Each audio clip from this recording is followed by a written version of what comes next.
할렐루야, 사랑하는 성도 여러분, 6월 7일 토요일 아까베 시간이 찾아왔습니다. 오늘 함께 나눌 말씀은 역대상 9장 35절로 10장 14절까지의 말씀입니다. 제목은 여호와께 범죄하였기 때문이라 라는 말씀으로 함께 은혜 나누기 원합니다. 지난 며칠 동안 우리는 역대기의 말씀을 쭉 상고해 보았습니다. 오늘 말씀은 9장 35절부터 44절 그리고 10장 1절부터 14절까지 두 부분으로 구분이 되는데요. 앞부분과 뒷부분을 분리해서 좀 살펴보도록 하겠습니다. 먼저 9장 35절부터 44절까지의 말씀은요. 이 1장부터 이어져 내려온 계보의 마지막 부분이라고 할 수 있겠습니다. 아담부터 유다에 정착한 귀한 자들까지의 계보를 서술하고 있는데 특별히 그 문학적인 특징에 있어서 1장부터 9장 44절까지는 산문으로 계보를 나열하고 있습니다. 그런데 10장 1절부터 이어지는 역대하 36장 23절까지의 말씀은 이야기의 형식으로 기록이 되고 있습니다. 그런 점에서 볼 때 계보라고 하는 것이 우리가 읽을 때에는 너무 길고 지루하게만 느껴질 수 있지만 특별한 의미가 있는 것으로 볼 수 있겠습니다. 역대기 기자는 1장부터 포로에서 귀환하여 정착한 자들의 목록을 의도적으로 기록하고 있습니다. 왜 이 계보를 포로 귀환자들과 연결시켰는가 생각을 해보면 지금 이 역대기 말씀을 처음 받았던 독자들 입장에서 지금 그들이 서 있는 위치가 창조에까지 연결되어 있음을 지금 저자가 확인시켜 주면서 앞으로 미래를 향해서 나아가도록 독려하기 위한 장치다 생각해 볼 수 있겠습니다. 그들은 비록 제국의 현실 속에서 작은 변방에 살고 있지만 그들이 여전히 하나님의 백성이라고 하는 사실, 또 인류를 향한 하나님의 목적 면에서 그들이 서 있는 위치가 중심적이다라고 하는 사실을 보여주는 것입니다. 그래서 우리가 계보가 단순히 이름들을 나열한 길고 지루한 대목처럼 보인다 할지라도 사실 그 모든 계보는 서로 간의 연결과 관계를 맺고 있으며 하나님께서 그러한 관계 속에서 그분들을 통해서 역사하신다라는 점을 보여준다는 점에서 이 계보가 의미가 있다 하겠습니다. 그 연속되는 계보의 종착점이라고 말할 수 있는 본문이 바로 오늘 함께 살펴볼 전반부 9장 35에서 44절까지의 말씀인데요. 여기에는 사울의 계보를 다루고 있습니다. 그런데 앞서 역대기의 말씀을 찬찬히 또 부지런히 읽고 묵상하신 분이라면 이렇게 질문해 볼 수도 있겠습니다. 분명히 이스라엘 초대왕 사울의 계보는 베냐민 지파에 대한 내용을 다루는 7장 6절 12절에서 또 8장 1절부터 40절에서 언급을 했는데 어찌하여 또 9장 말미에 다시 한번 언급이 되고 있는가 생각해 볼 수도 있겠죠. 이 중복되는 듯한 사울의 계보를 어쩌면 다소 클로즈업해서 보여주고 있는 것은 어떤 의미가 있을까요? 이것은 뒤이어지는 다윗 왕의 등극에 대한 이유를 설명하기 위함입니다. 계보에 이어지는 역대상 10장부터의 서사는 10장부터 21장까지 이르기까지 다윗의 통치를 서술하고 있습니다. 특별히 다윗과 솔로몬 시대의 이야기가 역대기 중심을 이루고 있는데요. 그 중에서도 오늘 말씀 후반부인 10장 1절부터 14절까지의 말씀은 사울의 죽음 이야기가 소개되고 있습니다. 사실 사무엘서를 보면 이 사울에 대한 이야기가 굉장히 디테일하게 소개되고 있는 것을 볼 수 있는데요. 그런가 하면 그것과 평행되고 있는 이 역대기의 경우에는 블레셋과 치른 전쟁에서 죽은 사건, 그리고 여호와께서 왜 사울을 죽음에 이르도록 내어주셨는가 이 이유를 간략하게 소개하고 있습니다. 여호와께서 그를 왜 죽이셨는가 이 이유는 후반부 끝에 이어지는 13절의 말씀을 보면 사울이 죽은 것은 여호와께 범죄하였기 때문이라 역대기 기자는 설명을 덧붙이고 있습니다.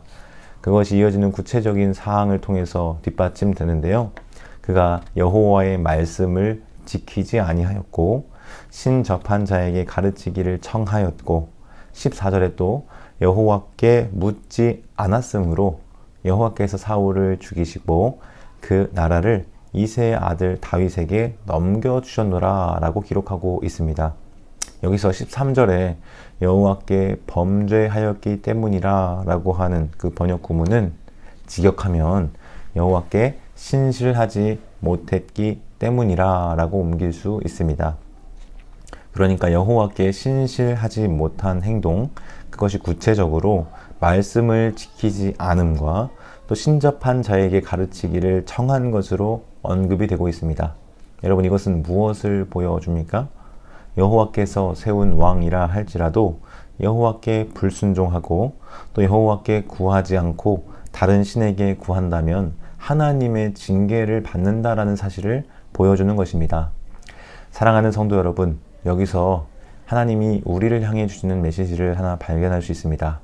우리는 하나님의 택한 백성이며 주의 거룩한 성도입니다. 그런데 아무리 주께서 택하시고 부르신 백성이자 성도라고 할지라도 여호와께 불순종할 수 있으며 그분께 징계를 받을 수 있다는 사실이 오늘 사울의 이야기를 통해서 우리에게 들려지고 있습니다.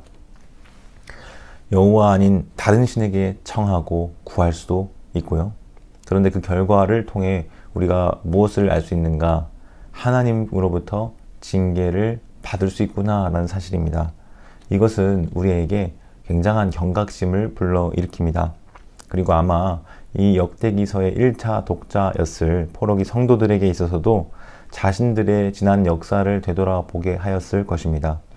우리가 하나님의 백성들로서 어떻게 지금 포로기의 생활을 겪게 되었는지, 어떻게 하나님이 우리에게 이러한 일들을 행하실 수 있으신지 탄식하면서 안타까움에 있을 그때에 역대기의 저자는 그 답을 소개해주고 있는 것입니다.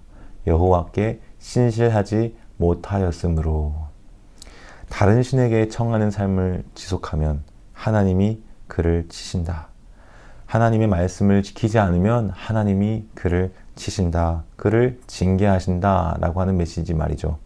그러므로 너희는 다른 신을 찾고 구하지 말며 하나님께 신실한 삶을 살아라. 그것이 오늘 말씀이 우리에게 주는 도전일 것입니다. 사랑하는 성도 여러분, 오늘 이 말씀을 우리가 함께 묵상하고 상고하면서 지난날에 우리의 삶을 되돌아보는 시간이 되기를 바랍니다. 하나님께서 우리에게 베푸신 그 지극한 사랑, 그것을 떠올릴 때 과연 우리가 하나님 앞에 어떠한 자세와 마음으로 반응하는 것이 합당하겠습니까? 하나님의 계명에 순종하고 하나님의 말씀과 뜻에 따라 하나님을 사랑하고 이웃을 사랑하는 그 삶의 실천이 있을 때 하나님의 은혜와 복을 천대에 이르기까지 받게 될 줄 믿습니다.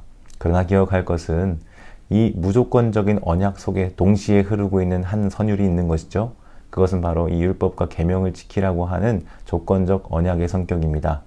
하나님께서 우리에게 주신 이 말씀을 따라 순종하고 행하지 않으면 그때에는 하나님이 사람의 매와 인생의 채찍으로 징계하신다라고 하는 그 말씀을 우리가 기억해야 하겠습니다. 오늘 이 하루도 그 말씀 붙들고 주 안에서 승리하는 하루 살아가시기를 소망합니다. 기도하겠습니다. 사랑하는 하나님 아버지, 오늘 말씀을 묵상하고 상고하는 가운데 이 역대기에 기록된 1장부터 9장까지의 계보의 의미와 메시지를 생각해 오게 하시니 감사하고, 또한 뒤이은 다윗의 왕위 등극 이전에 이 사울을 하나님이 버리시게 된 과정과 그 연유를 살펴보게 하시니 감사합니다. 우리의 인생을 넘어 흐르는 그 하나님의 사랑과 그 은혜의 역사를 우리가 기억하게 하여 주시옵고, 또한 그와 동시에 그 사랑 앞에, 그 은혜 앞에 우리가 여호와께 신실한 삶을 살아가기를 소망하고 다짐하오니 주여 은혜 베풀어 주옵소서. 혹은 하나님 앞에 범죄하고 신실하지 못함으로 징계를 당하는 일이 없도록 주여 우리 성도님들 붙잡아 주시고 오늘 이 하루도 함께해 주옵소서. 의지하옵고 예수님의 이름으로 기도합니다. 아멘.